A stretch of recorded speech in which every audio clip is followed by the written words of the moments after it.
So let's be honest here. House of Gucci was either going to be chic or shit.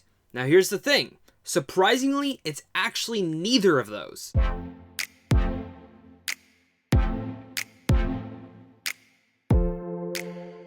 What's going on, buddy? Welcome back to a brand new movie review. Today we're going to be discussing House of Gucci. This is, of course, directed by the one and only Sir Ridley Scott, and it stars Lady Gaga, Adam Driver, Jeremy Irons, Al Pacino, Jared Leto, and Salma Hayek. And, of course, this movie is about when Patricia, played by Lady Gaga, an outsider from humble beginnings, marries into the Gucci family. Her unbridled ambitions begin to unravel their legacy and trigger a reckless spiral of betrayal, revenge, and ultimately murder. Now, if you know anything about the Gucci family, you know that this is a very highly popular topic in the entire history of this business.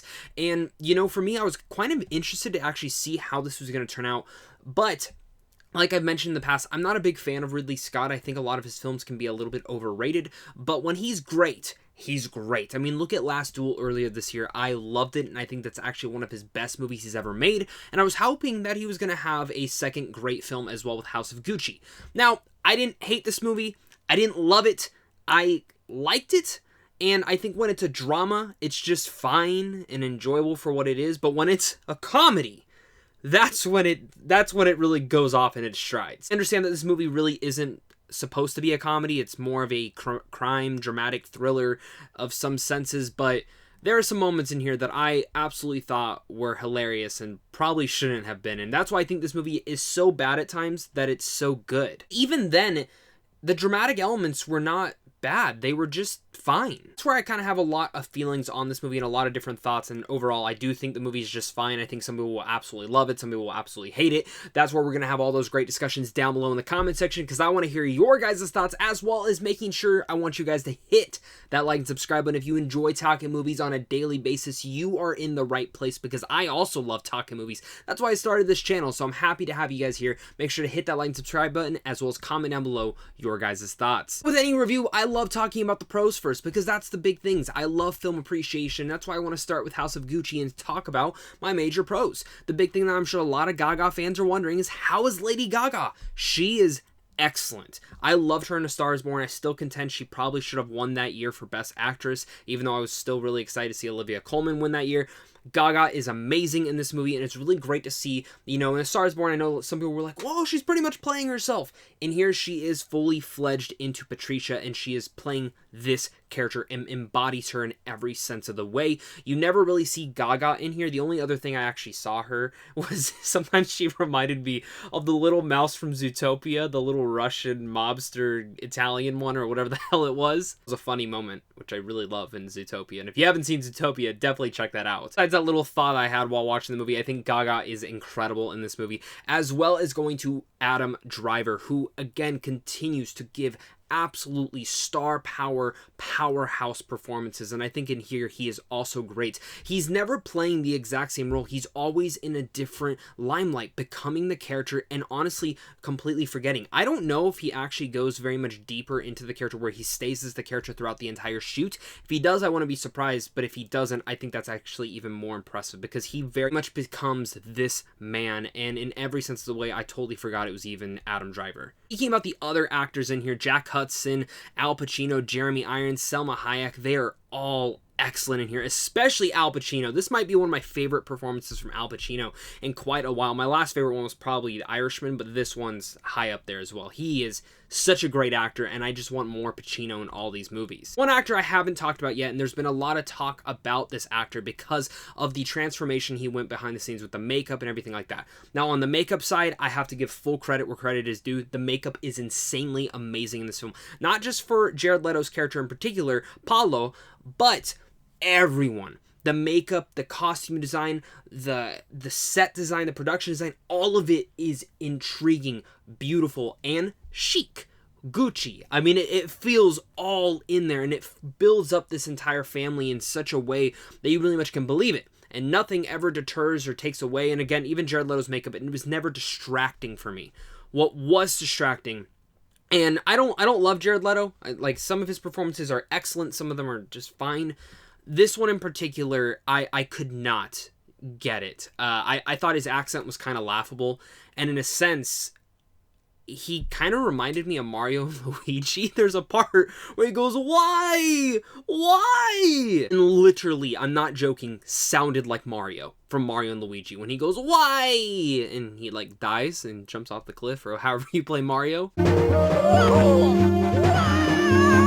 Absolutely baffled me that was the direction they went. And again, sometimes this movie goes in that crazy, kooky, comedic way, and I actually feel like that was the vibe and the tone that I wanted more from this, and I actually think it would have worked if they went with a more of a Wolf of Wall Street type of tone. And I actually think, while I think Ridley Scott does a solid job directing here, I do think that there's an issue with the script, and if you don't have a powerful script, then that can honestly lead to problems within the directing. And I think that's where it kind of goes, is that the directing is just fine, but when you look at Last Duel, which had an incredible script earlier this year, and Ridley Scott got to direct that, you can tell that he was elevated in those manners. But in here, I feel like the script held him back, not just from the line delivery, but sometimes some of the story choices, and in general, how they were able to map out the story, and I felt like that needed a lot more love to it, and it just felt like Ridley Scott was just directing to direct. It's not a poorly done job, but it's also not a greatly enhanced in bringing you into the entire movie. I was just talking about my pros, and I said, oh, I love talking about film appreciation, because I do.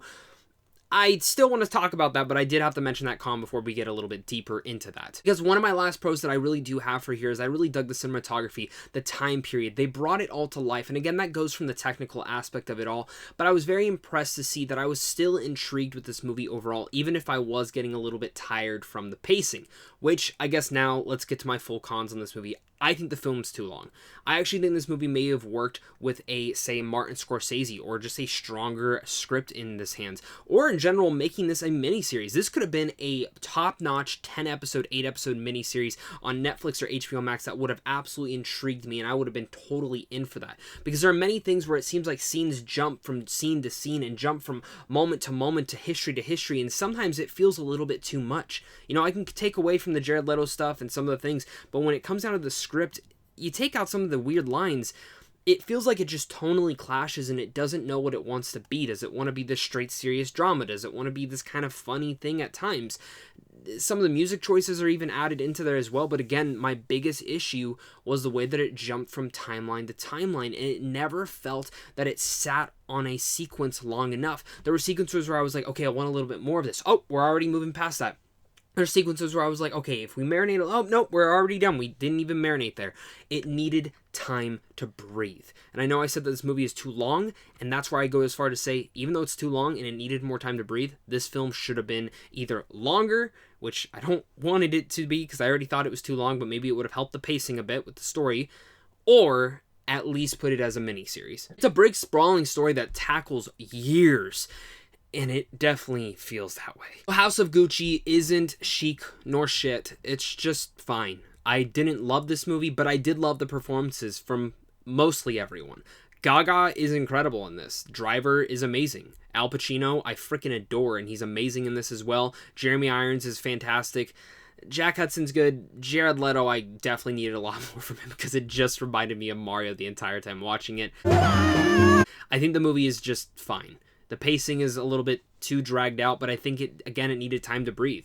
There's a lot of issues within the script, and I'm wondering even in the editing room as well if they had a lot more to this movie and maybe it was supposed to be longer. And sometimes longer movies can breathe and not feel that long because you have this story, but it just felt like we were jumping from moment to moment, and I really feel like this would have worked even better as a miniseries. I'm looking forward to what Ridley Scott does next, and even though this isn't his worst movie, it's just a fine movie that I think many people will enjoy for what it is. But for me, I kind of just walked out going, I don't know if I'll ever see that again. But again, Gaga proves once again that she is a fantastic actress, and I can't wait to see what she does next. So come for Gaga. The rest, you can kind of just leave it, especially with Jared Leto. So with all that said, I'm going to give House of Gucci a C+. Once again, guys, for watching this, you guys are seriously all the best. I can't wait to hear your guys' thoughts down below in the comment section. So leave a comment, hit that like and subscribe button, head on over to Sandwich on Films on how to see films early, and of course, thank you once again for watching this. So of course, until next time, stay classy.